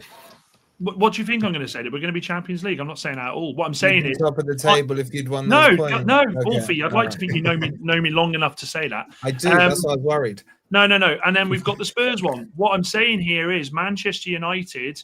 It's fine margins that are costing us in games at the moment, and the fine margins are we're coming out in the second half and we're just not competing. It reminded me so much against Spurs of England in the Euro 2021 final against Italy. We got the goal and we tried to sit on the lead and just see it out. United at the moment are doing so many things okay. I'm not saying well, but okay. The table, we're in a really good position, and I'm really, really chuffed. But I just think it's little things that are letting us down. And I'll tell you a stat, guys. Do you know who Manchester United's most important player is this season? The referee. Oh, shut up. Do you know who it is? Maguire? No, it's Casemiro. Like Casemiro, who we've all written off. We concede a goal every 123 minutes he's on the pitch. When he's off the pitch, it goes to crap. Now, this guy's 33 years old. We've all written him off. But this season, because we're playing one game a week, because at the moment we're certainly not in any European football, we're not in the Carabao Cup, which is frustrating. But because he's playing one game a week, this is why we're seeing him being able to do what he's doing, because he's not as tired. Now, Manchester United for this season, my aspirations at the start of the season were Europe by any means necessary. Now, I've got to be honest with you. I think United can get Europe absolutely this season. Now, what does Europe look like? Champions League? Absolutely not, because unfortunately we have a massive problem in the middle of the pitch where we cannot rely on Bruno Fernandes and Casemiro to take us through a season and get us Champions League. We've also got the problems with left wing back. We've been playing Dalot there, and Wolfie, you'll attest to this. You absolutely destroyed him. He's not enjoying his game at the moment. Is that story true, Dan? That him and Amorim are like distantly related? Yeah. Distant. But at the same time, Portuguese. Yeah, but at the same time, what I'm saying is Manchester United have improved this season, and I'm not going to have it any other way. Amorim is not perfect. He absolutely isn't. But at the same time, with the players he's brought in, we're starting to see changes. Le Mans, man, I think he's done incredible, considering he's come from Royal Antwerp to come in the Premier League, gone to Anfield, was great against Liverpool. I think we're doing okay. We still need so much more, though. And when I look at the team at the end of the season, we all had the conversation last season. Oh, Rashford's got to go. Sancho's got to go. Anthony's got to go. Eriksen's got to go. We had all that. Well, it's pretty much the same for Manchester United this summer. Now, Manchester United, which I'll be talking about in my video, shameless plug, we are potentially not doing anything in January. That is a mistake. Manchester United have to buy in January. They have to go and sort the midfield out in January, because at this point, when you look at it, United in the summer, the likes of Baleba, and I know you're going to cuss me here, Wolfie, the likes of Anderson, the likes Don't even think about it. Oh, shut up. But people like these midfielders, when it comes to the summer, well, then your Liverpools are going to be looking. Then your Chelseas are going to be looking. Then your Arsenals are going to be looking. Then your Cities are going to be looking. So Manchester United have to go and try and steal a march and do all this as soon as possible. Am I happy that we are where we are in the table? Absolutely, because, again, I'm a realist. I didn't expect us to be anywhere near that this season. And, yes, you can say it's because teams like Forest have struggled. You can say teams like Liverpool are struggling. You can say teams like Newcastle are struggling. But at the same time, Manchester United are only in control of their own destiny here, and we have to just keep picking points up, which is something we didn't do last season. We're 5 games unbeaten. Like, for a club like Manchester United, that's the norm. But if you look at us over the last couple of seasons, it's ridiculous. I can't believe I'm saying 5 games unbeaten. So I'm happy. It's points dropped against Spurs. Absolutely. I thought Spurs were atrocious the first half. But Manchester United have to stick with what they're doing here in the sense of the process behind the scenes. I think Barada, Wilcox, Vivell, they're doing okay. I think there's a unity behind there that we haven't seen for so many years. Wolfie alluded to it before. We've been used to the Glazers and Ed Woodward. It's completely different. There's no way that we're challenging for the Premier League. So any Man United fans watching this, seriously have a look in the mirror, question what your outlook is on life. And I would go as far to say with Champions League, with this current squad, absolutely not. But yeah, if we get Europe this season, it's a tick in the checkbook, in the checkbox, and we move forward. I'm just so intrigued to see what he does in January, because we know Agate's not happy. Mainu's not happy. We know that obviously Xerxes not happy. There are players there. If it was me, I'd be getting rid of Delo as quick as possible. So there are still points in this squad that need changing. But the difference between this season and last season is it's not the same atmosphere. We knew that Rashford was trouble. We knew that Sancho was trouble. Rich, you're seeing it with Sancho this season. Quite why Villa even did what they did with him, it baffles me. So Manchester United are turning a corner, but very, very, very slowly. I don't think you've turned the corner at all, mate. Don't say that though, aren't you? No, and I'm not saying that with my hatred hat on. I've taken that off for a minute. I just think, look, you've said 5 games unbeaten. I could say 2 games without a win. I don't think you should have got a draw against Forest, and I think you should have beaten Spurs. Your problem for me is still the manager, and I think his in-game management is atrocious. I don't understand some of the substitutions he made against Forest or Spurs in that second half. He always seems to want to sub off a defender for a defender in the second half, which I still... Look, you could say it keeps them fresh. Defenders can get as tired and what have you. Against you boys, the reason that he didn't make as many subs, let's be real here, right? Does anyone here bring Xerxes on the pitch for their team? No, they don't. He's rubbish.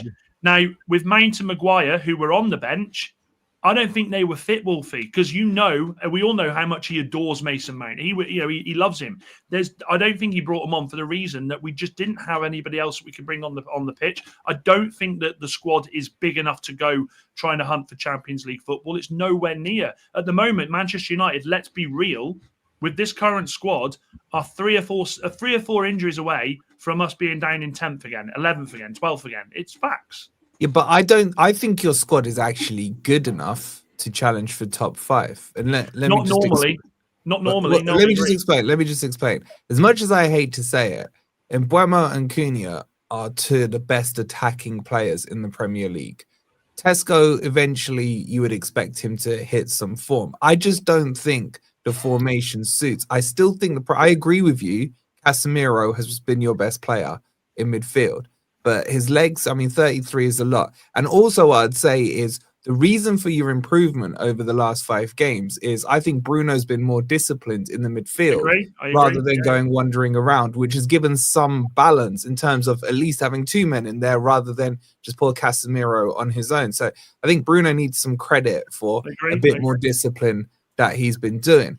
But I just think if this team changed to a 4-3-3, instantly overnight, you would see a better balance, more attack. You would see Mbeumo, you'd see Cunha coming into the game. I think Mbeumo has been better than Cunha this season so far, but we know Cunha's qualities. Like, but anyone, you know why I don't call it out though, Wolfie? The only reason I don't call it out, and everything you're saying with the formation, you know my fault, is because it's not going to change. It's not going to change. Yeah, exactly. And that's why I still think fundamentally the issues with the manager. I think you will be consistently inconsistent for the rest of the season. This is the thing with United as well. They've still got that character. They've still got those big moments in them. They've still got a big player who'll step up. De Ligt and Bruno, or even now Cunha or Mbeumo. That the game's never fully over for them. And there's not many teams that do that. But that's different from last season, Rich. That's different to last season. Yeah, maybe that's a sign of the character that's in the side and the sign of, I guess, people now sort of moving more in one direction. But I think where Wolf is right is there's still that, and you've pointed out yourself, there's still that lack of control in games. You've already said it. The formation breeds that, and obviously some of the players and sometimes the tactics. Like you're either feast or famine. You're either really putting pressure. Like there was times where the ball was just constantly going back in the Spurs box, peppering them. But then for 20-25 minutes, it was just like your midfield was non-existent, and I think that's the problem, and that's what's going to cost when you come up against throughout multiple games across the season, because teams will have more control in games. Rich, because this season we've not done terribly against the top 8. But Rich is bang on, Dan. You're bang on. I'll just give you my paradigm of it. There were moments when you were playing us where I was like, we ain't got a hope in hell. Like you were just controlling the game. I was like, yeah, they're gonna get another one here, and then we're screwed when you went 1-0 up. And then there's the polar opposite. You're almost like a team of 45 minutes. That's what we came out in the second. Yeah, exactly what you said. We came out in the second half and just blew you away for 10 minutes. And then suddenly you had a little burst at the end, and obviously Ahmad gets that. And obviously there was the handball that the ref decided not to give as a penalty, the corner that wasn't given. So you've still got your Manchester Unitedness in you, which will stead you well for the rest of the season. But I think what Rich said there is exactly on the money. There are times where you look like the best team in the league and times where you look like you should be in a relegation fight, all within the space of 90 minutes. We'll hold this conversation with Man United for a later date, because I know that Dan, you might have to shoot. Oh shit! Yeah, it's 8 o'clock. He's on Fergie time right now, boys. It's Fergie time. The clock turned 8, and I was thinking, should we need to go? But you were still talking away, so I thought, like, but maybe I got the ties wrong. But look, we'll be sending people to you after this, but we'll hold the Man United talk. Dan's going to carry this Man United conversation on. I'm going to go on mine and say we're qualifying Champions League. We're in the title race. We're in the title race. We'll go disagree with Dan on this, but legend as always. Take care, all boys. Thanks for having me on the show. No worries. We'll see you soon. I want to talk Villa and Chelsea to wrap up, because obviously fantastic win against Bournemouth at Villa Park.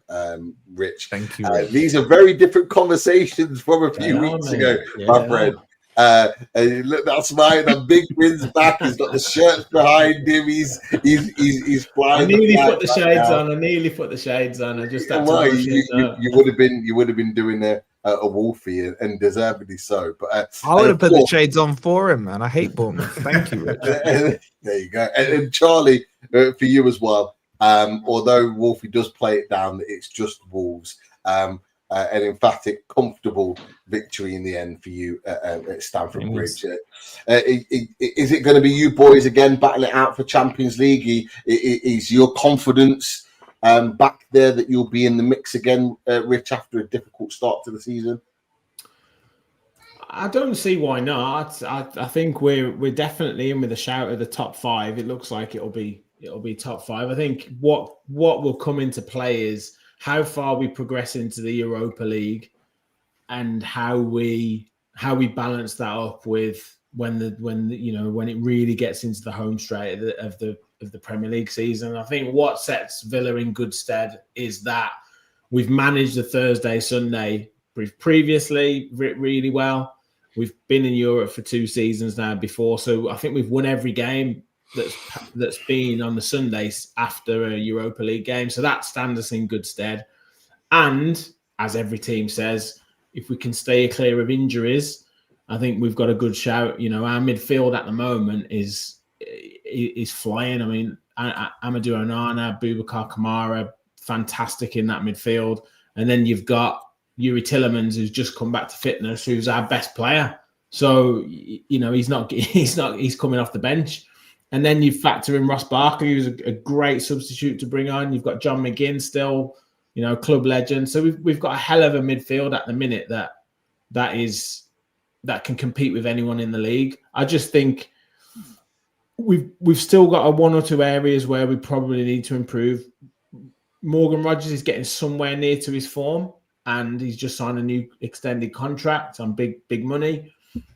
And Ollie Watkins obviously isn't scoring at the minute. He's had a couple of really good games. Like, he had a really good game against Bournemouth. He had a really good game against Man City, but he's not scoring at the minute. Now, obviously, there's always going to be something. We're getting goals from midfield. We're getting goals from outside the box, which is something that I said we weren't doing last season. So that's one thing. But obviously, you want to, in an ideal world, you want your striker scoring as well. So that's something. And we don't really have the competition for Ollie Watkins at the minute. Like Daniel Marlin, he's not a striker. He's doing okay, but he's not a striker. So we need to maybe look at that in January. But at the moment, like you said, mate, from where we were at the start of the season, no goals in 4 games, and then drawing against Sunderland, which now looks like a pretty good result, you have to say.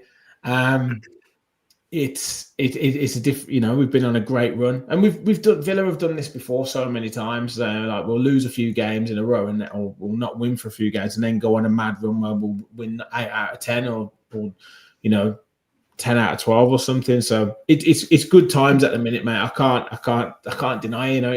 it's great times. And just 3 years with Unai Emery as well. And what a 3 years it's been for Villa. Just a great time. You were 17th when he took over, weren't you? Yeah, mate, 17th. Steven Gerrard, not. Did he get sacked after? Was it after the Forest game? No, we lost to Fulham 3-0. Yeah, because you lot were booing him, sacked in the morning and all that. We beat him 2-0 at Villa Park under Potter, and that was one of his last games. Yeah, it was a couple of games before we got the tin tack, but yeah, it's just been a different world under Unai. To be honest, it's been a different world, and like I said, there was questions maybe asked at the start of this season. There's probably things where situations that he had to navigate that were difficult. Players that were maybe sold that he didn't want to sell, or players that were signed that he didn't want to sign. There's this Harvey Elliott issue that doesn't look like he actually wanted him, and looks like he's going to go back to Liverpool because he's not getting in the squad at the minute. You've got to be looking at it. He's not making bench. No, played I think he's played 94 minutes this season. Yeah, he's the only on loan. Yeah, he's on. He basically once 10 appearances are being triggered, Villa then pay the fee. So you can clearly see that he doesn't want to pay the 10. Yeah, he wasn't in the squad on Sunday. He didn't get on against Maccabi Tel Aviv. No, he's not getting in. I think by January he'd be back at Liverpool. He'd be back at Liverpool, and I think there's an opening for Lucas Paqueta. He wanted Paqueta. That's what he wanted. So I think that's what's going to happen. I'm happy. I think we'll both be happy, to be fair. Yeah, I think with the summer that Harvey Elliott had with the under-21s, he was like he had a fantastic Euros for England, and he was at his highest point. So that's why Liverpool were able to negotiate that fee for him if he hit that target. If any of us signed Harvey Elliott, he'd be in the team playing regular football. He just would, because he had such a great summer. He was at the height of his point, and he comes in and he plays. The fact that he's come in and barely kicked the ball tells you everything you need to know. That Unai Emery, it was a panic buy by the club. They needed to get players in, and they've just signed him. The other thing, it absolutely is. I absolutely agree with you. Sancho's probably slightly different. He's been getting more minutes, and he's a different profile, different position, and I think Emery does like him.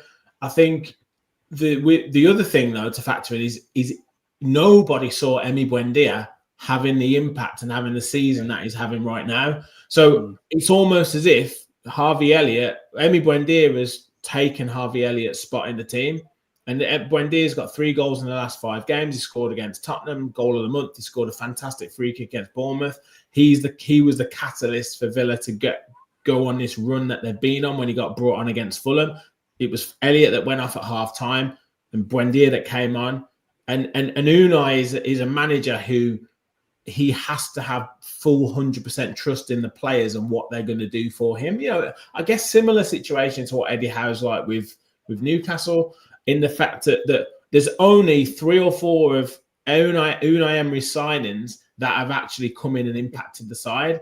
And we as Villa fans are like, what? Well, you sign all these players, but you're never playing them. But then, McGinn still plays. Martinez, Watkins, Digne, Cash, Konza, like all of these players were here before Unai Emery, but they've been the ones who have studied, learned, listened, and taken on board exactly how Unai Emery wants them to play. And it's only the likes of Torres, Rodgers, and Rodgers only really came in because we had a few injuries and then took his spot. And then he had to learn on the job last season, and now he's kind of getting into how Unai Emery plays. But all the other, like Ian Maatson, Amadou Onana's took time to get in. There's all these players have taken time to understand how Unai Emery wants them to play, and that's why he likes generally players sort of 28 and above, because they're established professionals and they can come in and kind of study and maybe understand and take on board exactly what he wants them to do a little bit more than, say, an 18, 19, 20-year-old can. I don't think he gets enough credit for what he's done outside of Villa from the rest of the Premier League, because there was a lot of talk about how crap your transfer window was, how late it was, PSR issues, everything like that. And I look at Matty Cash. You lot wanted a new right back. He's been brilliant. Yeah, he's been one of our best players this season. Yeah, he comes from good stock and where he was brought up and everything, right? So you've got and that needs to be credited to Emre. He's been absolutely fantastic. And you didn't win a game in 4. You had Deji telling you were getting relegated. There goes my camera again.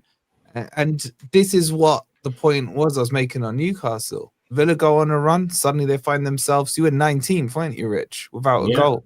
Yeah. And now look where they are now. This league is so malleable. Yeah. So malleable at the moment. And I expect Villa to just carry on doing what they're doing. And they're another example of this whole BS narrative that teams can't play in Europe and in the league at the same time. Well, hello, look what Villa are doing.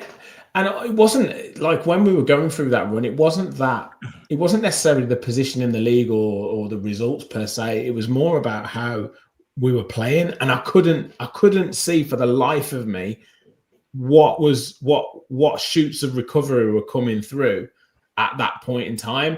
And it was almost like we needed a bit of a catalyst, a bit of a sod this, just hit the, like it was John McGinn scored a goal from like 25 yards and just thought, sod this, I'm just going to hit it. And it went in. And that seemed to just spark us into life a little bit in that Fulham game. And then all of a sudden then the shackles get lifted off and then you go on that run. And obviously, I know we lost to Liverpool. We maybe didn't quite get the tactics right against Liverpool. But apart from that, we've been pretty clinical.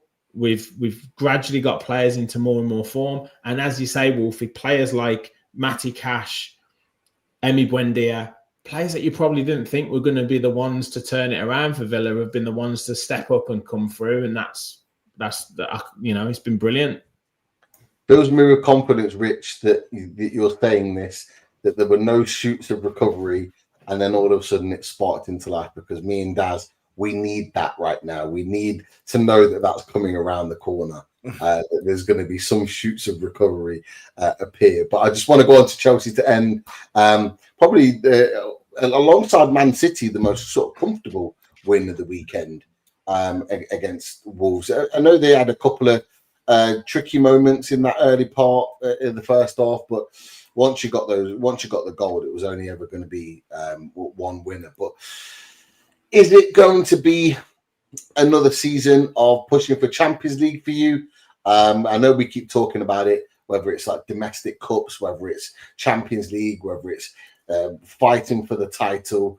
At this point, what are you thinking, Charlie? Well, we'll definitely finish. There's no doubt we'll get in Champions League football, and it won't be a situation like last season, in my opinion, where it's going down to the last day and we're potentially struggling. I think we'll have that wrapped up well before the final day of the season. I backed us to finish third before a ball was kicked. I'm going to stick with that. We're third right now. The issue that we've got is that we just don't have the consistency right now. So we can win 2 or 3 games and then we'll lose a game against someone who we absolutely shouldn't lose against, and then we'll go and beat a Liverpool or whatever it is. We're in a decent enough place. We should be closer than 6 points off the top because of the points that we've dropped. But I get it. All teams can say that, and it is fine margins at the end of the day. But we haven't always been on the right end of those. Some of them self-inflicted, others not. But yeah, I think we're in a reasonably decent place. 6 points off the top after the first 11 games. If we can beat. We've got a massive week after the international break. We've got Burnley away, lunchtime kickoff. Then we've got Barcelona at home in the Champions League on the Tuesday night. And then we play Arsenal on the Sunday. Now, if we beat Burnley and Arsenal, then I'm prepared to have maybe slightly change my thoughts on the fact that maybe we can push for a bit more of a challenge than I perhaps initially expected in the first place. But until that happens, if it does happen, then I'm of the opinion that we're not good enough over a 38-game stretch to be challenging an Arsenal or a Man City at this point in time. And you can talk about, with all this money spent, well, you should be. And that's a separate conversation. And I don't necessarily disagree with that. But right now, for me, I think third place and get some more trophies on the board, that'll do me for now. Do you guys think Arsenal fans went a bit early? Because they're 4 points ahead. And I'm looking at Arsenal's fixtures after the international break as well. I didn't realise Arsenal played like 4 or 5 teams in the bottom 8 or something like this. Some of those teams are in false position. They played some tough teams away from home. They played Liverpool,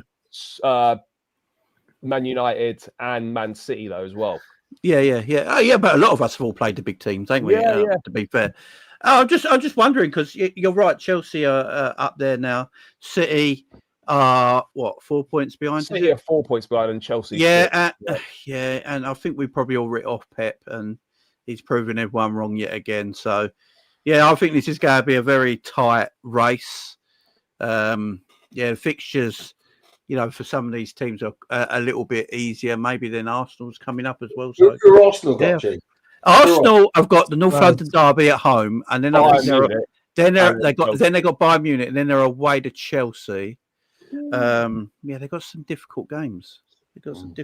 Coming up. Yeah, Man City have got Newcastle, and I think they're away to Villa as well, aren't they? Rich, are they away to you? Villa 6th of December. Start of December, aren't they away at Villa? Yeah. So they got. It could all turn around very quickly. It could all change quickly. Who Chelsea got, Charlie? We've got Burnley away after the break, and then we've got Barcelona, Champions League, and then Arsenal. So, Charlie, it's not in the realms of possibility. You could be potentially 3 points behind them, potentially. This is why I'm so annoyed, with the Man City game as well, because Liverpool's fixtures after the international break are Nottingham Forest, West Ham, Sunderland, and Leeds. What are you saying, Jamie? That's why I'm more annoyed at the City result as well. So, there's some interesting. It's gotta be interesting, man. It's gotta be interesting. Thing I don't understand, Charlie. Do you think Chelsea on their day could beat Arsenal? Yeah, of course. What percentage would you give Chelsea beating Arsenal? Is it at the Emirates? That's at Stamford Bridge. Okay, so on any given season, that's a 50-50 game right now, I'd say. Yeah. 100%. Okay. Yeah, I would say so. I mean, we've proven that we can beat the best teams on our day in one game. We've shown that time and time again over the last couple of seasons. So I'm not saying we will, but we are more than capable of beating Arsenal at Stamford Bridge. More than capable of doing it. So then I don't get your logic. I really don't. Because Chelsea should beat Burnley, unless you're going to tell me you're worried about that game. Well, to be fair, it's a sort of game that we would drop points in. Like the most Chelsea thing to do. The most Chelsea thing to do would be to lose to Burnley and beat Barcelona and Arsenal. That would be fair, Charlie, you did say that last night. To be fair, you said you're more worried about these types of games. I'm more okay, but let's be logical here, right? You are expecting to beat Burnley. Let me ask the question like that. Yeah, of course, expecting to beat Burnley. Yes. Okay, absolutely. So you're defining whether or not Chelsea are in a title race based on something you think is a 50-50 shout on one game. I'm not basing my whole title race premise. What I'm saying is you are. No, I'm not, because if we were to beat Arsenal, then I would say that we would put ourselves in a situation where at that point in time we would be in the race if we beat Arsenal. But if we don't beat Arsenal, then we're not in the race. So what if you draw? Well, then the situation is exactly as it is right now, not in the race. I think you're trying to find every reason to not say you're in a race under the sun that you can find. Because we're not right now. If we I hope you beat Arsenal and I hope you beat Burnley. And then I hope so as well. I hope so as well. Yeah, and then we will be in the race. And then you better damn well be saying you're winning this league. No, I wouldn't say we're winning the league. I wouldn't see the Arsenal meltdown if they don't win this league. That's what I'm here for. Arsenal not winning this league, man. Man City are winning the talk on Arsenal's has gone a bit. I think Jamie's right. I'm not saying they've not done well. They've done very well, Rob. I think the talk on Arsenal, they have. I think people have gone majorly early. They are only 4 points ahead. Well, it's like every week is like crazy, isn't it? Every week there's something. Every single week there's some sort of drama, like in the soap opera, and it's. At the end of the day, still only 11 games in. There is obviously something in the table where it's like you can start to see things, but there's a hell of a long time to go. Is it true the 3 games that they didn't win this season are the 3 games they didn't score a set piece in? Probably. Well, Sunderland Right, didn't score possibly. set piece. What Liverpool they didn't, Liverpool, they scored no goal, and City they didn't either. City they didn't score a set piece. No. Could be right. So, but they've won games without scoring a set piece. That's what I was asking. Was that in the league only? I was just asking. Yeah, but they've won games in the league without scoring a set piece. No, that's what I'm saying. Have they? That's why I was asking. I don't know. Yeah, they beat Palace, didn't they, with Eze's goal? It did come from a set piece though, Came but from a yeah, set not piece, not directly, but it was as a result Oh of my it. Yeah. God, man! Like I think. Anyway, just anyway, asking questions. stretch, man. Anyway, the point is that I think Arsenal fans and maybe other people have maybe gone a bit early on Arsenal because it's 4 points after 11 games. Yeah, I agree with that. The title race for me doesn't start till January. I can't. Yeah, I think that's also fair. Hang on. It's nearly 1 year to the day that Wolfie, you were in a title race. Correct. It doesn't begin till January. Correct, because we were still in it in January, bro. Fair enough. They were in it till they realised they were Forest and they were out of it. Yeah. Excuse me. In January we played Liverpool and drew with you 1-1, and we were still in it then. If in fact at half time, I think we were 2 points behind you. So we were in a title race in January. How much? Let's just be clear though. There's a few of us on the panel that have said we believe Man City are going to win the league. If Man City win the league and Arsenal don't, just remember this, people, and this is where we come together here. We need to have some serious conversations with our Arsenal friends. We're all friends. We need to have some serious conversations. We'll be in big trouble. We're all friends. Hooks will be in more trouble. Oh, Hooks has been giving it large about the title, yeah. Hooks told me they'll be crowned on his birthday, which is February. So you know, Hooks will be on. When that doesn't happen, Hooks will have to be cooked for it, and he will be invited onto the panel to have that conversation, as he will, I imagine, 12 man too. So I just wanted to end on that point. Let's remember where we're at. Are we just all secretly hoping for this? By the way, nothing secret about it. It's all out there. It's open. I don't mind Arsenal winning the league. My criteria is if Forest don't win it, as long as Man U don't win it, I don't really care. Nah, for me, it's anyone but Arsenal. That's sorry, Jamie. Sorry, Jamie. It's anyone but Sunderland and he's at. That's it. Yeah. I hear that. I understand that. Boys, let's end on the point that Charlie says they will be on a title race. If we beat Burnley and Arsenal, yeah. One more time. I'll stop being shameless and putting Burnley in there, bro. Seriously. Well, we need to put Burnley in. If we lose to Burnley and then Arsenal win against Spurs and then we beat them, it's the same as it is right now. So Rich, if you win your next 5 games in a row, you're in a title race using Charlie's logic, yeah? Yes, we are. Yeah. Okay, so can we just get that confirmed, Charlie, one more time before we wrap? Yeah, confirmed. If we win our next 2 games, then we will be in the race at this point in time. Yes. Okay. Happy, Wolfie? Happy? No, because if you don't notice, he's saying at this point in time. Yeah, because he's still saying the next 2 is in the title race. We're getting something. Win the next 2, we would be in the Hey, title don't worry, we'll deal with him if and when that time comes. Guys, it's been a great chat. So many great conversations, whether it's Newcastle, Liverpool, Villa, Chelsea, Forest, Man United. Brilliant stuff. People in the chat, make sure you hit those likes on the way out. I know Sophie and the team have been telling you to do that all throughout the show. Loading Mag are going to be back tomorrow night at 7:30, so keep a lookout for that one. And the panel will be back next week. Next week. Possibly next week. If not, be a week after. We'll talk to the boys and find out. But yes, we'll speak to you guys very, very soon. Have a good one. See you later. All night, get you wide up beside and tell me side to side. You can say, JC, you're too much for me. I am a little bit of loneliness, a little bit of disregard, handful of complaints, but I can't help the fact that everyone can see these scars. I am what I want you to want, what I want you to feel, and it's like no matter what I do, I can't convince you to just believe this is real. So let go, watching you turn your back, you always do. Face away and pretend that I'm not. I'll be here 'cause you're all that I got.